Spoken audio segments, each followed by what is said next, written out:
And throughout this year, there will be many 50th anniversary commemorations of the tumultuous events that engulfed 1968 on a completely different subject. But that year ended with one of the most daring and astonishing achievements in human history, the first human flight to the moon. That event is the subject of a new book by a Chicago-based writer. And a few days ago, the author and the crew of Apollo 8 gathered at the Museum of Science and Industry to recount their incredible mission.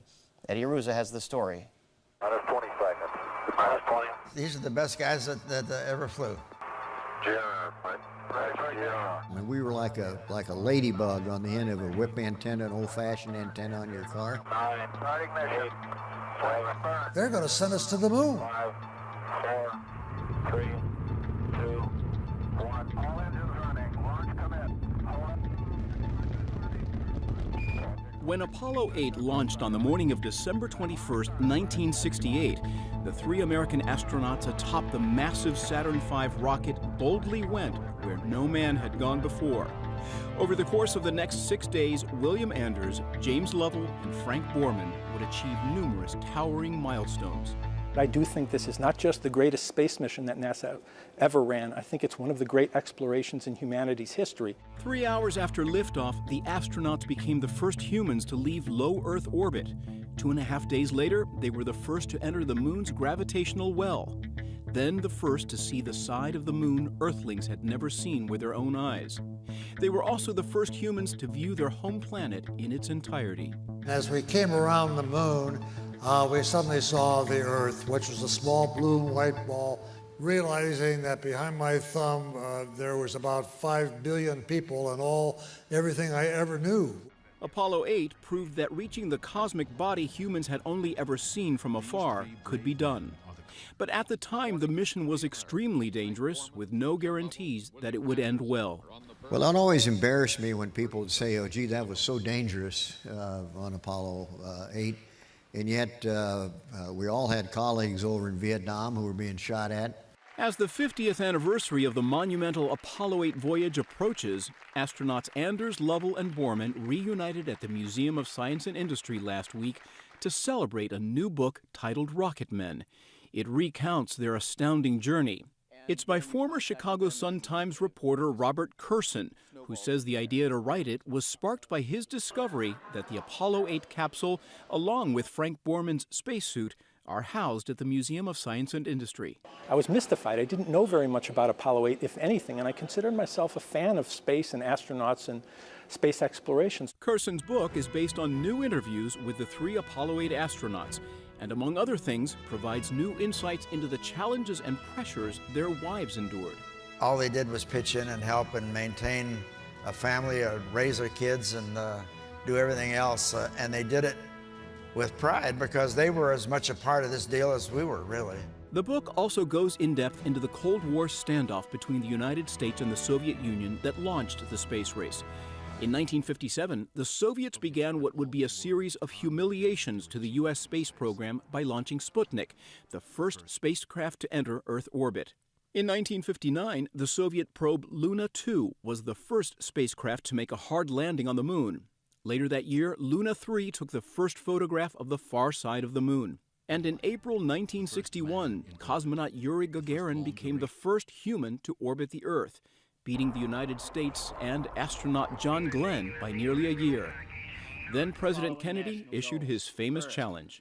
I believe that this nation should commit itself to achieving the goal before this decade is out of landing a man on the moon and returning him safely to the Earth. Through the 1960s, the Soviets kept besting NASA as the space agency suffered delays and setbacks. Kennedy's 1969 deadline seemed increasingly out of reach until mid-1968. Two things happened in the summer of 1968 that changed the whole thing completely. The first thing was the fact that we had intelligence information that the Russians were going to put a man or men circumnavigate the moon. And the second thing we found out was the fact that Grumman Aircraft, who built the lunar module, wouldn't get it ready for a 1968 flight. The decision was made to head to the moon without the lunar landing module. Without it, the command module would have only one engine to return to Earth. If it failed, the astronauts were doomed. But in August 1968, Anders, Lovell, and Borman began a 4-month training for liftoff, a process that normally took a year and a half. One of the remarkable things about NASA at that time, people that were there all were willing to subordinate every factor of their life, their families, their health, everything, to the success of the mission.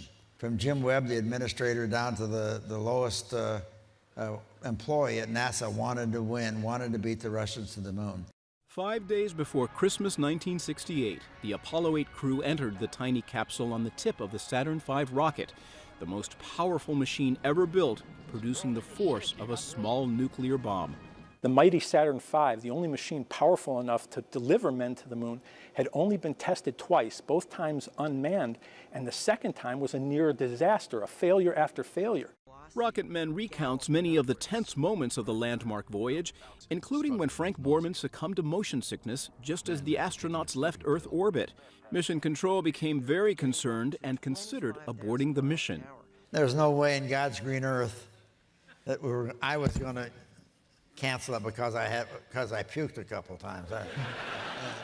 Apollo 8 made 10 orbits around the moon, including one on Christmas Day when they broadcast live a biblical reading to the home planet 240,000 miles away. In the beginning, God created the heaven and the earth.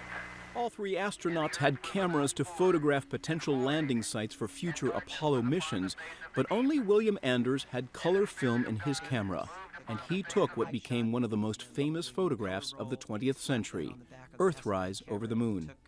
Jim Lovell and Frank Borman are now 90 years old. William Anders is 84, but their memories of the daring and historic voyage are as fresh as they were a half-century ago. I think that we were like 3 schoolboys looking through a candy store window.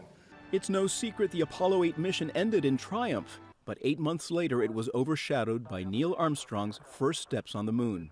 Even Armstrong admitted that his historic achievement would have been impossible without the risk undertaken by Apollo 8. The mission also proved a fitting ending to 1968. We got back, and Frank got a telegram or a message saying, thank you, you saved 1968. The astronauts were lauded with ticker tape parades in several cities, including Chicago. And the Apollo 8 astronauts ensured that the United States would forever be acknowledged as the first country to visit an out-of-this-world destination. For Chicago Tonight, I'm Eddie Aruza.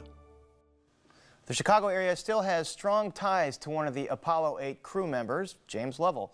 He and his wife live in north suburban Lake Forest, and on our website you can watch the entire conversation author Robert Kurson had with the 3 astronauts at the Museum of Science and Industry and read an excerpt from his new book, Rocketmen.